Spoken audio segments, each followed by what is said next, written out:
State taking care of number 8 Alabama 31-17. Last year Alabama missed the playoffs and FSU had 2 wins. So both teams were looking to start from scratch. The Seminoles took the lead in the second quarter and never looked back. So let's show you where Alabama is right at this moment.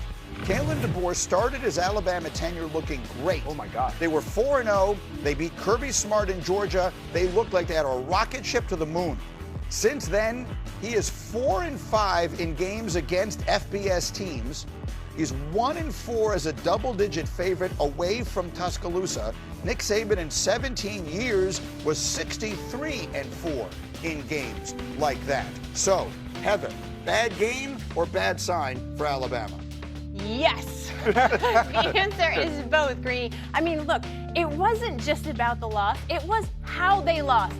Physical, outplayed up front, pushed around at the line of scrimmage. This wasn't even the SEC schedule. They've got one of the top 11 toughest schedules in the country. I have them out of my top 12 right now. Paul, I saw that when this game ended, all you did was tweet the phone number for your radio show on Monday. What do you imagine? We heard from longtime Alabama people who say, I want him out. A local columnist has already called for his head. I mean, this is unprecedented. This was let's not forget, this was a national championship contender. They have enormous talent, probably the second most talented team roster-wise in the country, but they look soft. DeBoer looks clueless at times. It feels like a house of cards. If Nick Saban watched this tape back yesterday, he would kick some of the kids off the team. That's how bad it was. And Alabama's problem is their controllables. You watch this defense run to the football and you're like, where is the effort to the ball? The angles to the ball, the tackling to the ball. It's not a talent issue. It's a controllables issue. And I think it is fair to say, can Kalen DeBoer survive September? And I know they have, I think, Louisiana, Monroe coming up, and then it's Wisconsin, and then it's Georgia. When you watch this tape, they look like a shell of what Nick Saban had built them to become when it comes to effort and toughness and desire. They look like a shell of it. Can we just take a timeout, though, to give some credit to Florida State? No. Totally. It's Labor Day. Come on, people! Totally. One team played with edge and one team didn't. But did you see what Mike Norvell did in a skinny minute at Florida State? This was one of the worst teams in the country last year. Yeah. And they just hammered this Alabama team. I mean, we should be talking also more seriously about Florida State. Totally. This is a team that 2 years ago many people thought got robbed of a chance to play in the playoff back when it was a 14 playoff. Then last year they fell apart completely. To Heather's point, they win 2 games. Now here they are back. And the comment that I heard from a lot of people being made, and Paul, this obviously is right up your alley, is that if you just watch that game, when you consider the reputations of the conferences, you would have thought Florida State was the SEC team, right? That's what it looked like. That's what it has looked like in the reverse for what feels like forever. And don't forget the final 2 choices for this job were Mike Norvell and Kalen DeBoer. And Greg Byrne went out and got DeBoer. That's embarrassing. I mean, this is, do I need to tell anyone watching at this early hour, this is the University of Alabama we're talking about with 6 national championships under Nick Saban. And that's what's driving people crazy. But I also want to sound a little bit like Heather here for a second.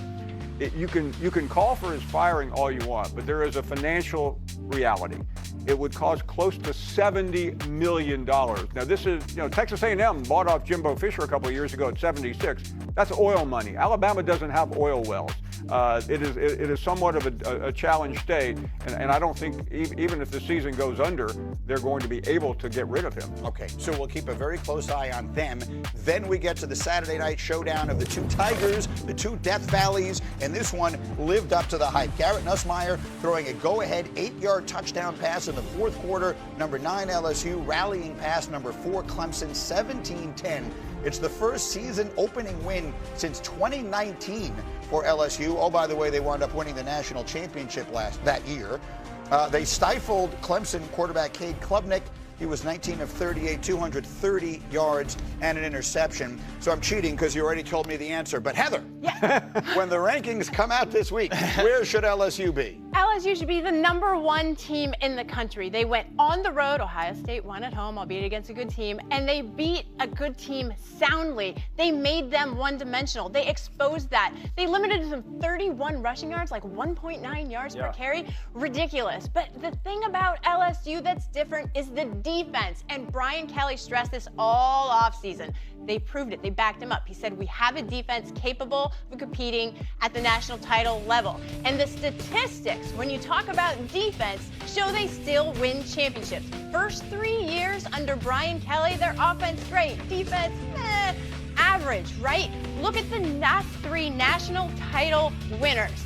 Georgia, Michigan, Ohio State, top 5 defenses.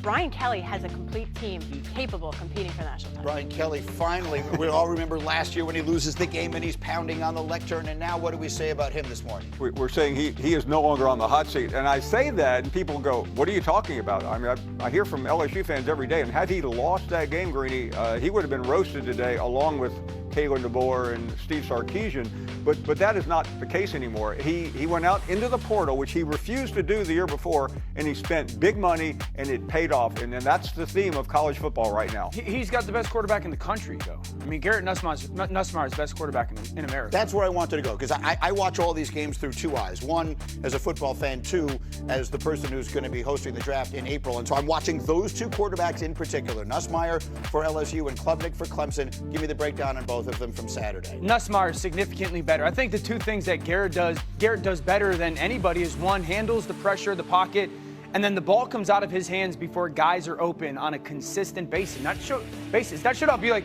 going into this game, can Garrett Nussmeier handle this Clemson front? You saw him get to 2nd, 3rd, 4th progression quickly. The way that he moved away from some of those, whether guys were beat one-on-one pressures or some of the blitzes that Clemson threw at him, the ball comes out before guys are getting into their breaks. That's the #1 way that quarterbacks can beat pressure. Athletically, I thought that he moved really well as well.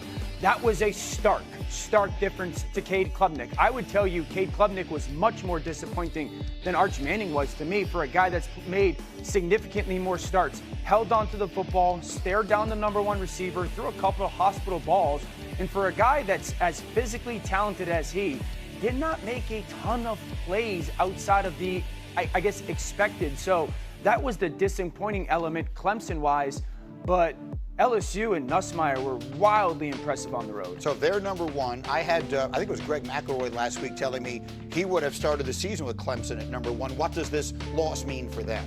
Well, Clemson can still obviously win the ACC and lock up a spot as one of the 5 highest-ranked conference champions, but I dropped them significantly. And the rest of their ACC schedule isn't that great in terms of compensating for this. And then you've got South Carolina, which we talked about, Lenora Sellers. If they play today, I'm going to pick South Carolina for sure. So if you go 0-2 against the SEC and you're fighting for an at-large bid, could be a little dicey. Clemson's offensive line's got to play a lot better than it did Saturday night. I was all in on Clemson. This is the 4th straight loss to an SEC team, and that hurts the credibility of the program, which I thought had overcome all the doomsday dynasty talk by people like me. So it's a shattering loss for them, but Heather is right. I mean, their path back is not that difficult because of the schedule, other than maybe South Carolina at the end of the season at South Carolina. We'll see. And Florida State looking good, and Miami looking good, so suddenly maybe the path to winning the conference not so easy. By the way, I want to show you this because the numbers for Lee Corso on Saturday were enormous, and that's on 2 fronts. First of all, his show was spectacular. I hope everybody had a chance to watch Lee Corso. It was the highest-rated college game day ever. But here's what you may not know this morning. He went 6 for 6 on his game picks. He picked Ohio State, LSU, Tennessee, Miami, South Carolina, and Florida.